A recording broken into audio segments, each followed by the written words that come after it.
Reality stars and rappers, actors and artists. For one reason or another, these celebrities avoided paying the big bucks. Reality stars seem particularly susceptible to tax troubles, so we're kicking it off with Jersey Shore star Mike Sorrentino, better known as The Situation. The Staten Island-born star rose to fame in 2009 with the debut of the addictive MTV reality series, which ran until 2012. 2 years after the show ended, Mike was indicted on charges that he had avoided paying taxes on $8.9 million in income. Per Forbes, both Mike and his brother, Mark Sorrentino, were accused of filing false tax returns and committing fraud. They were also alleged to have used their companies to evade taxation, using company money for personal expenses like expensive cars and clothing, claiming them as legitimate business expenses. In January 2018, Mike and his brother pleaded guilty to the charges, and he was sentenced to 8 months in federal prison. A few months later, he shared his thoughts on his approaching jail time with Us Weekly. He explained, "We're taking it one day at a time right now. We're really hoping for a positive outcome, and I've worked so hard on myself the past couple years to turn a negative situation into a positive one, so I feel that when that day comes, I'll be ready for it." Mike started his sentence a year after pleading guilty and was freed 8 months later. Aside from the jail time, the reality star was also sentenced to 2 years of supervised release, a $10,000 fine, and 500 hours of community service. Is prison like it is in Goodfellas?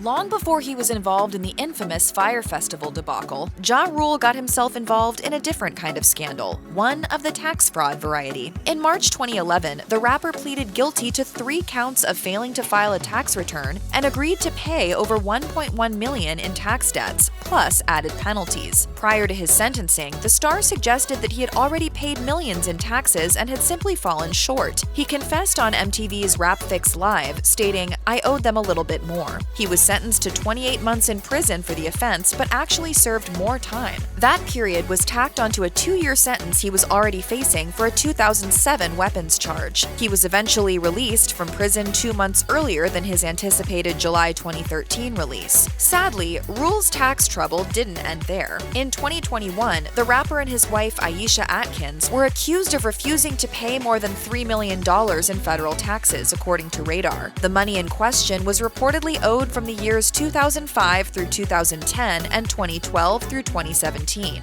Naturally, one of Rule's most famous foes, 50 Cent, took the opportunity to poke fun at the situation on Instagram. Sharing a screenshot of the Radar report and with laughing emojis in the caption, he wrote, "You gotta pay your taxes, fool." In the 90s, Wesley Snipes found massive success in Hollywood with films like White Men Can't Jump, Demolition Man, and Rising Sun. Unfortunately, the actor seemingly didn't file taxes after 1998. Per Fox News, the government claimed he made around $13.8 million during that time and racked up at least $2.7 million in back taxes. Per People, in 2008, the actor was convicted of 3 counts of willfully failing to file tax returns and was handed a 3-year sentence. He was also fined $5 million for failing to file taxes, though at that time he was acquitted of 5 additional charges that included tax fraud and conspiracy. In 2010, an appeal he'd submitted against the charges was denied, and he entered federal prison that December. During an appearance on Larry King Live that same year, Snipes suggested he felt his case had been mistreated by the media. They claimed that there was a certain number of that was owed, and that number has slid all over the place. And he added, "The press has escalated it and changed it a number of times, but we think that we are fully compliant with whatever was owed. Not only did I pay, but my position was that I would always pay." He ended up doing a little over 2 years of that sentence and was released in April 2013. 7 years later, he told The Guardian that his experience in jail gave him a new appreciation for spending time with loved ones. In December 2012, the youngest brother of the Baldwin acting dynasty, Stephen Baldwin, was arrested and charged with failing to pay his taxes. He pleaded not guilty at the time of his arrest. The actor was alleged to have amassed a $350,000 debt after neglecting to pay New York state taxes from 2008 to 2010. Per CNN, 3 months later, the actor pleaded guilty and confessed to having failed to file his taxes for 3 years. However, in a statement given while leaving court, he attempted to provide some explanation explanation for his wrongdoings, saying, "Unfortunately, I got some really bad suggestions and advice from lawyers and accountants." The actor added that he was excited to get his debt paid off. Surprisingly, although he faced up to 4 years in prison, Baldwin's plea deal didn't require any jail time. Instead, he had to pay $300,000 in back taxes, dodging the interest and penalty fees that would have made him liable for $400,000. The actor paid off the last of his debts in April 2014, a month before he found himself in trouble with the law again, this time for driving with a suspended license. In June 2012, singer Lauryn Hill, best known for her work with hip-hop group The Fugees before going solo, was charged with failing to file over 3 years of income taxes. Per MTV, the IRS estimated she'd earned more than $1.6 million within that period. The following month, the musician pleaded guilty to 3 counts of failing to file tax returns. Hill was sentenced in May 2013, and she was very vocal with the judge about her case. Per CNN, the star pointed out the amount of money her music had made for other people and insisted that she lived modestly by comparison. She stated, "This wasn't a life of jet-setting glamour. This was a life of sacrifice with very little time for myself and my children." The singer famously addressed her legal troubles in a lengthy tirade on Tumblr, in which she continued to plead her case about living a humble lifestyle. Hill added that she made a conscious decision to step away from the mainstream after experiencing a crisis that made her feel devalued by the industry and belittled by the media. She noted, "I abandoned greed, corruption, and compromise. Never you, and never the artistic gifts and abilities that sustained me." She was given a 3-month prison stint alongside 3 months of house arrest. Additionally, she was asked to pay what she owed on top of a $60,000 fine. The singer served her time and was released a few days early in October 2013.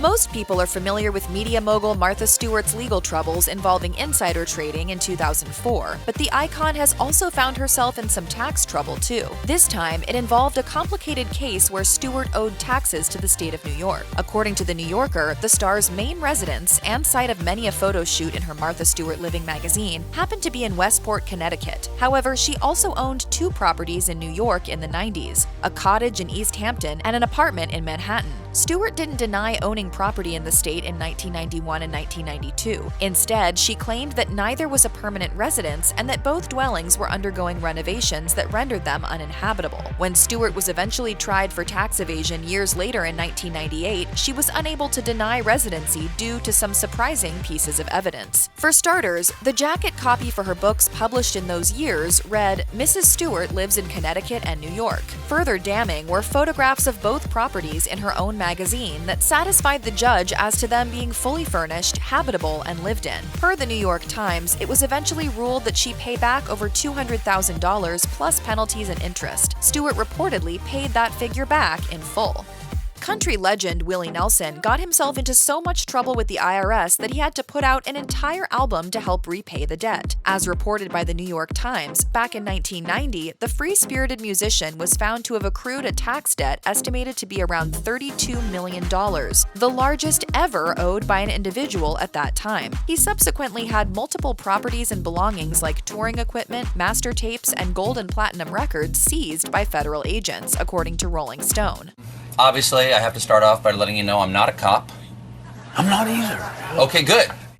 After his assets had been taken into possession, the IRS charged him a debt of $16.7 million. By 1993, that figure was brought down to $9 million, and after paying $3 million of that debt off, he decided to put out a 2-disc collection to help pay the rest off. The IRS tapes, Who'll Buy My Memories, was released in 1992 and was pieced together from 35 years' worth of seized recordings that the IRS gave him access to. In 1995, Nelson reflected on the experience with surprisingly fond memories. He told Rolling Stone, "Mentally it was a breeze. The IRS didn't bother me. They didn't come out and confiscate anything other than that first day, and they didn't show up at every gig and demand money. I appreciated that, and we teamed up and put out a record."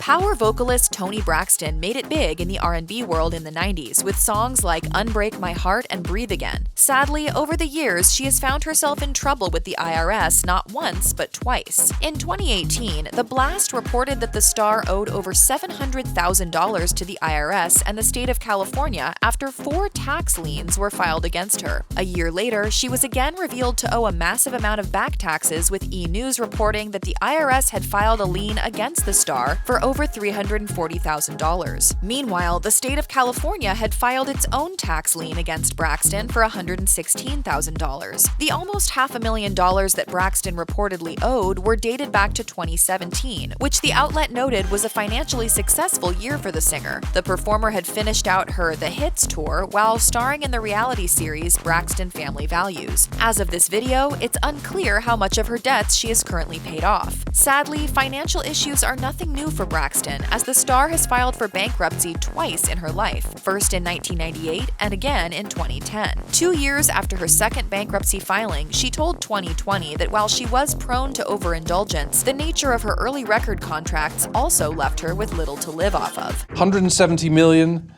in sales, and you got $1,972? Is that right? Yeah, that's right. That's true. Fat Joe began his rise to fame in the 90s, making a name for himself in the rap scene. Unfortunately, by 2012, he'd started making headlines for something other than hit songs when he pleaded guilty to tax evasion. Per The Hollywood Reporter, the musician had reportedly made almost $3 million in just 2 years and was found to subsequently owe over $700,000 in unpaid taxes to the federal government. At the time, his defense attorney, Jeffrey Lichtman, told the New York Post, Fat Joe has taken responsibility for his tax failures. He hopes to repay his tax indebtedness. 6 months later, the rapper was sentenced to 4 months in prison for tax evasion and served time between August and November 2013, per Rolling Stone. 6 years later, he reflected on how his penalty made him reevaluate his prior beefs, telling The Breakfast Club, Like, I knew when I came out of jail, I had to squash my shit with Jay-Z, squash my shit with 50 Cent, and any loose ends I had out there.